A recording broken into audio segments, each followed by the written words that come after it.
أهلا بكل محبي ومتابعي راديو دجمة. معاكم مريم منير وخطوة جديدة في طريق الحياة الأفضل. خطوتنا النهاردة حلوة خفيفة كده، كلنا بنحتاج ليها وينفع تتنفذ مع الكبير والصغير.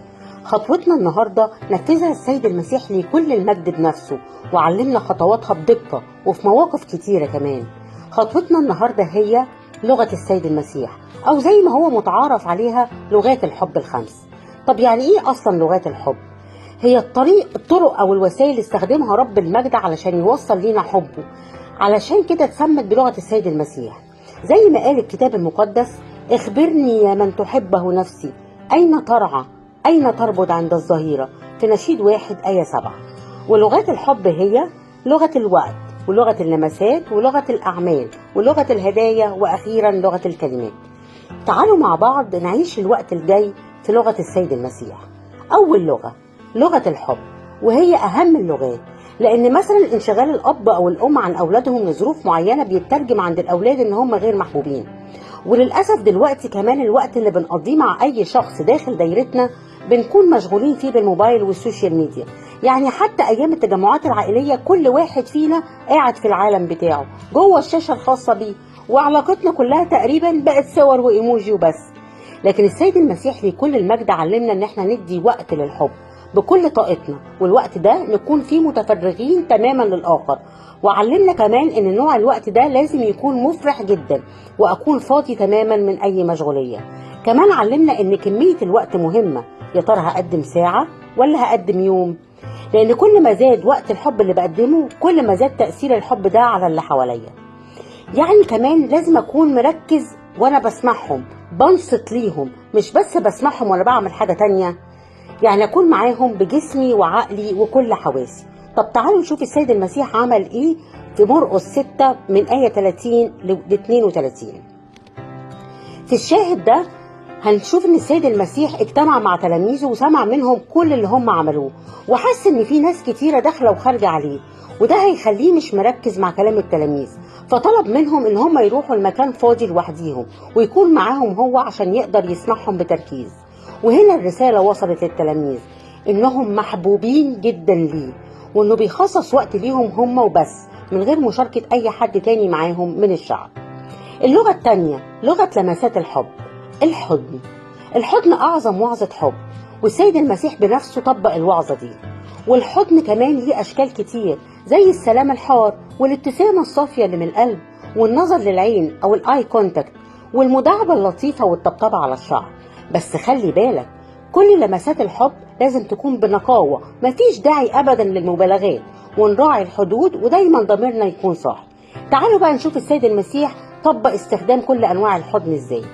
فاحتضنهم ووضع يديه عليه وباركهم في مرقس 10 آية 16. شماله تحت رأسي ويمينه تعانقني في نشيد 2:6. الحضن بالنظر لما اتقال فنظر إليه يسوع وأحبه في مرقس 10 آية 21. والحضن باللمس لما اتقال فتحنن يسوع ومد يديه ولمسه وقال له أريد فاطهر في مرقس 1:41. اللغة الثالثة لغة أعمال الحب، يعني أشارك اللي حواليا بحاجات عملية ملموسة، أضحك معاهم، أحزن معاهم، أفكر معاهم، أذاكر معاهم، واشتغل معاهم. ولازم المشاركة تكون بسيطة وواضحة وفي حدود المساحة المتاحة ليا. المشاركة كمان لازم تتم مع اللي قدامي من غير ما بيطلب، لأن ده بيكون ليه تأثير كبير وحلو. كمان المشاركة لازم يكون فيها جزء من التضحية، تضحية بوقت، تضحية براحة، وده بيوصل رسالة للي قدامي هو قد ايه محبوب. والسيد المسيح عمل كده في يوحنا 11 من آية 33 ل 36. في الشاهد ده هنشوف انها دي معجزة إقامة لعازر، وانه السيد المسيح قدم تعب لانه جه من مكان بعيد بناء على طلب مريم ومرسى. وكمان بدأ يتوجع بالروح من كل بكا مريم ومرسى اخوات لعازر. وهنا طلب انه يشوف قبر لعازر، ولما راح بكى فعلا قدامه. ولما راح وبكى اليهود بدأوا ينطقوا ويقولوا هو قد ايه كان بيحب لعازر. اللغة الرابعة لغة هدايا الحب. مش شرط انك تقدم هدية غالية او قيمة، لكن الاهم من نوع الهدية هو احتياج الطرف اللي قدامي للهدية دي. وكمان بقى يا سلام لو كانت مفاجأة ومن غير مناسبة، بيكون ليها تأثير كبير وحلو قوي. بس كمان ما ننساش المناسبات الخاصة زي أعياد الميلاد والنجاح وغيرها. أخيرا، آخر لغة هي لغة كلمات الحب. كلمات الحب دي من أهم لغات الحب. إزاي؟ خلي بالك إن الكلمة ممكن تكون حياة وممكن تكون قبر.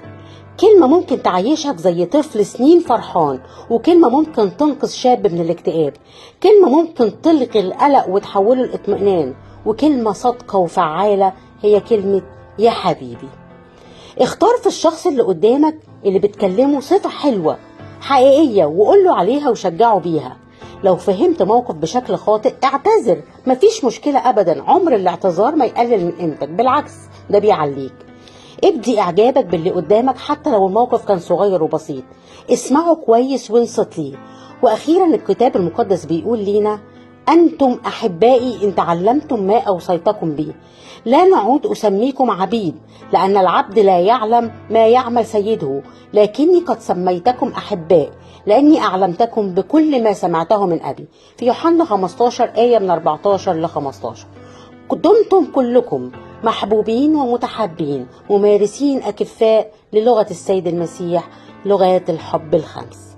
ما تنسوش إن الكتاب المقدس قال لنا: إنني أحبكم بالحق، في يوحنا 3 الإصحاح الأول آية الأولى. كنتم مع مريم منير وخطوة في طريق الحياة الأفضل على راديو دوجما. أشوفكم الحلقة الجاية. باي باي. على الراديو، راديو دوجما 3.10.